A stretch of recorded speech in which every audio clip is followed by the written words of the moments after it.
Audio. Certains cancers en augmentation chez les jeunes. Comment traverse-t-on une telle épreuve à 20 ans?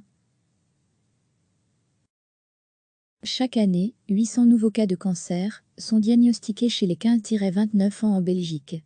Mais comment traverse-t-on une telle épreuve en pleine adolescence? À l'aube de sa vie adulte? Stacy, 20 ans, a accepté de témoigner. La nouvelle est tombée quand elle n'avait que 16 ans. Leucémie, chimiothérapie et ses conséquences.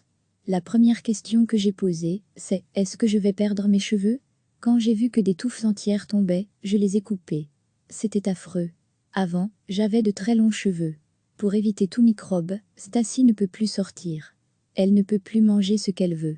Elle ne peut plus avoir de contact avec le moindre animal. C'est comme si j'étais en prison, décrit-elle. On a dû me mettre une sonde. Je vomissais tout ce que je mangeais. J'ai perdu 10 kilos. J'étais très faible. Pendant toute la durée du traitement, la scolarité de Stacy a été mise entre parenthèses. Même l'école à domicile, je n'avais pas la force. Vraiment pas la force. Après 4 ans de bataille contre la maladie, Stacy est maintenant sur la voie de la guérison, malgré des problèmes aux os. Elle a repris sa scolarité et peut sortir à nouveau comme elle le souhaite. Mais pour elle, la blessure ne disparaîtra jamais complètement. Normalement, quand on se blesse, la blessure finit par partir. Mais avec le cancer, elle ne partira jamais. Mais comment cette blessure est-elle prise en charge chez les jeunes? Il n'y a aucun centre de référence pour eux en Belgique, déplore Delphine Inan, de la Fondation Kikancer. Les jeunes sont soit traités en pédiatrie, avec des enfants beaucoup plus jeunes, soit dans des hôpitaux pour adultes, avec des personnes beaucoup plus âgées. Avec une conséquence interpellante, un ado ou jeune adulte aura moins de chances de survie qu'un enfant qui a la même maladie, ou qu'une personne plus âgée qui a la même maladie. C'est la qualité de soins qui est en jeu. Sans prise en charge spécifique, l'accompagnement psychosocial de ces ados et jeunes adultes est loin d'être optimal. Or, cet accompagnement a un impact sur la capacité qu'ont les patients de suivre leur traitement, et donc un impact sur leur survie. Détaille Delphine Inan. Pourtant, certains cancers sont en augmentation chez les jeunes. La question de leur prise en charge se pose donc, avec encore plus d'acuité. À 30 ans, on annonce souvent qu'on va se marier, qu'on est enceinte, etc. Mais devoir annoncer à cet âge-là à ses grands-parents, à sa famille qu'on a un cancer, c'est très difficile, explique Marie, 31 ans, atteinte d'un cancer du sein à 30 ans. Pour elle, c'est le regard des gens qui est le plus compliqué à gérer.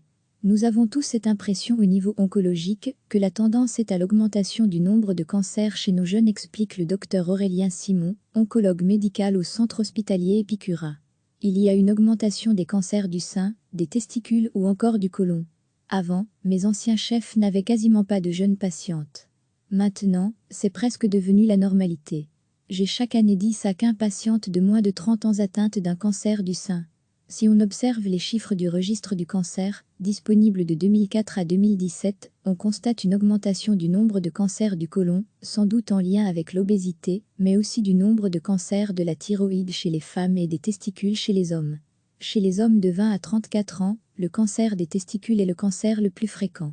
On constate une augmentation de 100% dans l'incidence de ce cancer depuis les années 60. Dans ma pratique, c'est une tumeur que je rencontre de plus en plus, souvent, explique le docteur Thierry Gilles, chef de clinique des tumeurs urogénitales à l'Institut Bordet. Il y a des facteurs environnementaux qui ne sont pas tous établis. Mais celui qui est le plus suspecté, c'est la consommation de cannabis. Presque tous mes patients en consomment. Une étude montre que le risque de développer un cancer des testicules serait au moins 2 fois plus important chez les consommateurs de cannabis.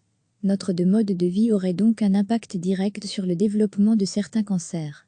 Les facteurs environnementaux et notre mode de vie définissent l'augmentation de cancers. Notre mode de vie est de moins en moins sain. L'alimentation et l'exposition aux toxiques devront être démontrées comme probablement cancérigènes, explique le docteur Aurélien Simon. Bonne nouvelle dans ce sombre tableau, le cancer se soigne de mieux en mieux. Le taux de survie à 10 ans des adolescents est de 85%. Recevez chaque matin l'essentiel de l'actualité. Cliquez sur s'abonner pour recevoir les dernières nouvelles.